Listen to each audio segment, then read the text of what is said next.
looking even dumber than usual. Did you really think you'd be staying with us? Didn't I tell you it was a family trip today?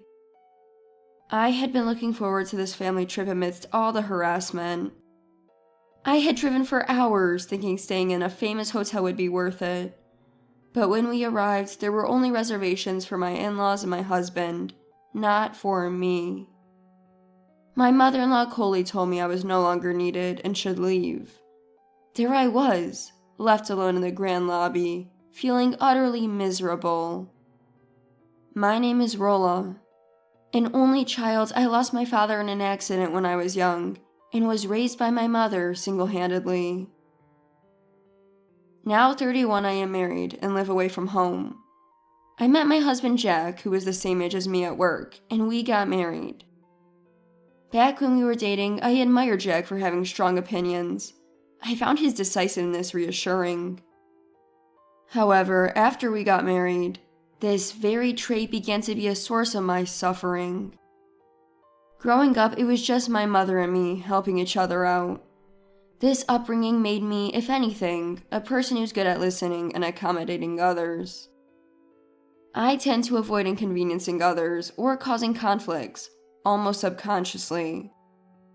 Knowing my nature, Jack, after our marriage, began making decisions on his own, even those important to me. Take work, for instance. While dating, he supported my career, but after marriage, he suddenly demanded I quit. When I didn't agree, he went around telling my in-laws, colleagues, and even my boss that I was quitting. At work, they asked, "Congrats on your marriage. You're leaving at the end of the month, right?" And at home, it was, "Quit already."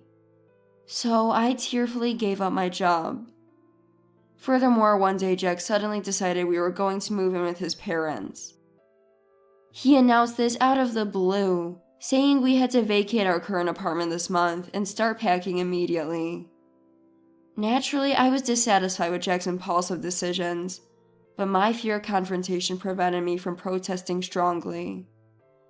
Just being newly married, I felt my self-esteem erode every time Jack said, "I made the decision because you didn't."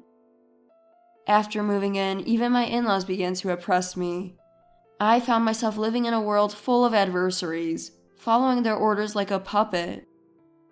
My compliance led to increasingly worse treatment, and the harassment at my in-laws' house quickly escalated. I couldn't stand such a life, and within a few months of moving in, told Jack I wanted a divorce and to return to my parents. Jack shook his head and mocked me. "Do you realize how hard it is to raise a child alone? Your mom gave up her time and love to raise you, and now you want to come back so soon after getting married. Imagine her despair. Well, if you don't care about her suffering, I won't stop you." He left, mocking my inability to respond, ending the conversation. Alone, I pondered Jack's words. In fact, my mother recently started dating someone considering marriage. Now that I was married, she could finally focus on her own happiness. I couldn't disturb that. Telling myself it would be fine as long as I endured, I put up with the treatment at my in-laws for about a year. Then one day, Tom suggested we go on a family trip. This was my first trip since getting married, but considering how I've been treated so far, I expected to be used for chores like carrying luggage and souvenirs. However, the thought of eating a meal prepared by someone else made me a bit excited.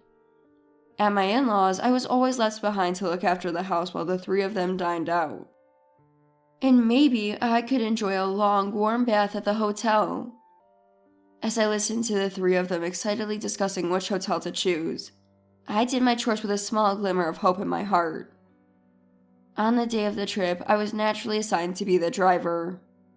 It was fine by itself, but Jack and Tom, despite having licenses, didn't offer to take turns, leaving me to drive the long journey alone.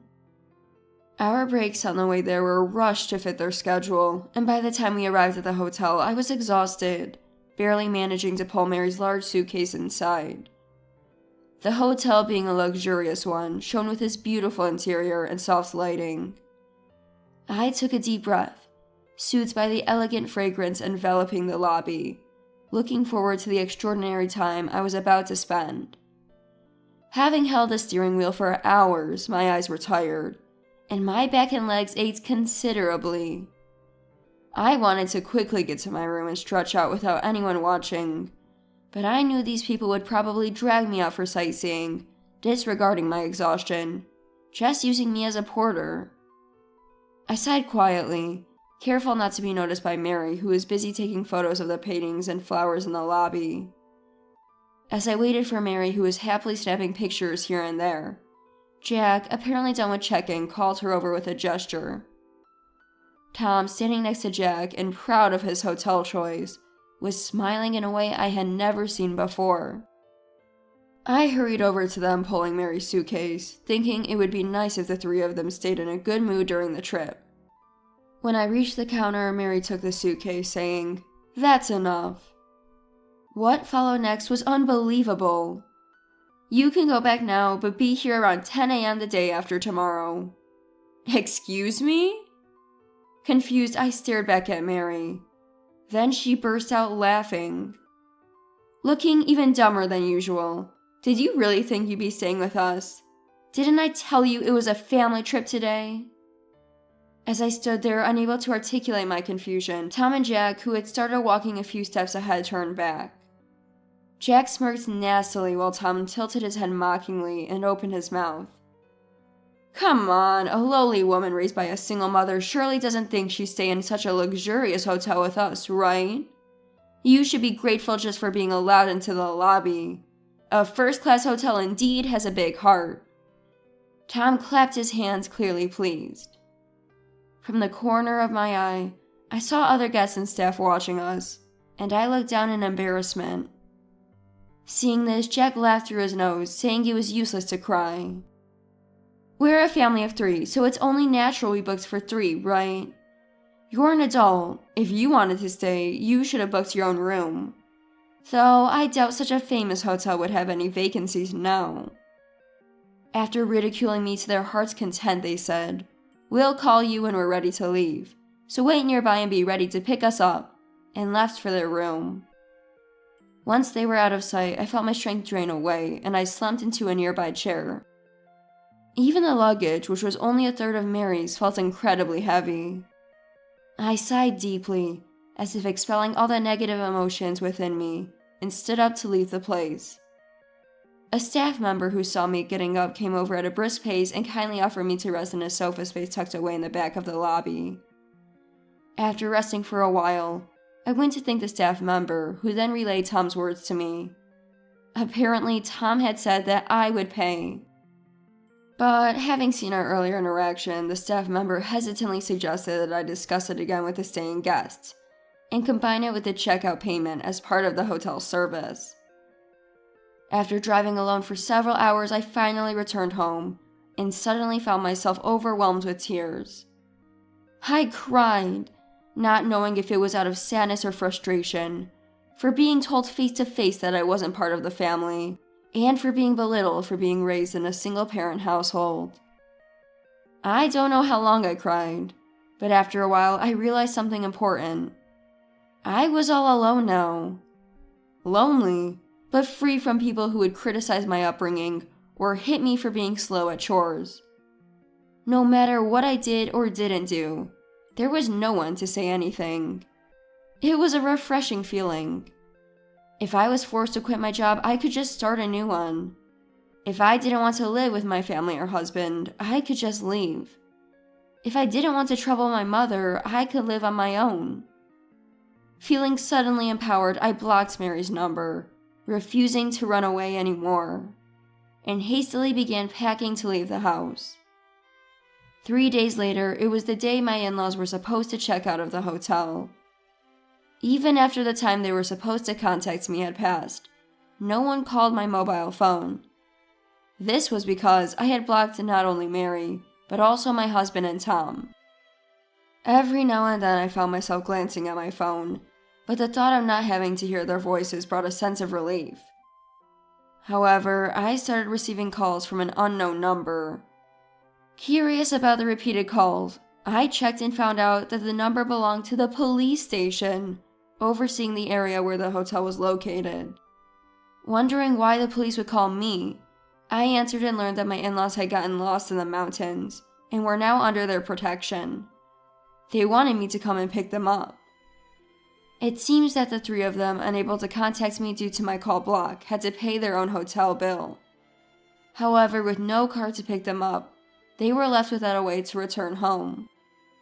They decided to head to the train station, but because they had indulged in various additional services during their stay, they had incurred substantial expenses.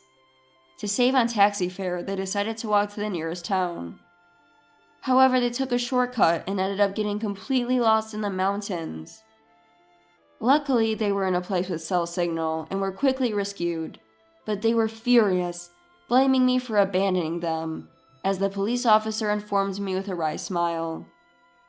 Thinking they should have just made their way back on their own since they had safely descended the mountain, but lacking both money and energy, the three of them, unable to contact their quarrelsome wife, asked the police to intervene. I resigned myself to the fact that they were, after all, family, and went to pick them up. Upon meeting, they were furious, but I was no longer intimidated and ignored Jack's mother while thrusting divorce papers at Jack. When I indicated my intention to divorce, Jack sneered arrogantly and raised his fist, but restrained himself, realizing we were at the police station. Jack, seeing the police officers in his line of sight, must have realized he couldn't do anything foolish. He then tried to laugh it off and play down the situation. "Just kidding, are you still angry about the other day? She really holds a grudge, you know." While the officers present started persuading me to reconsider the divorce. But I was firm in my decision and declared that I would leave them there if Jack did not sign the divorce papers. Reluctantly, he signed.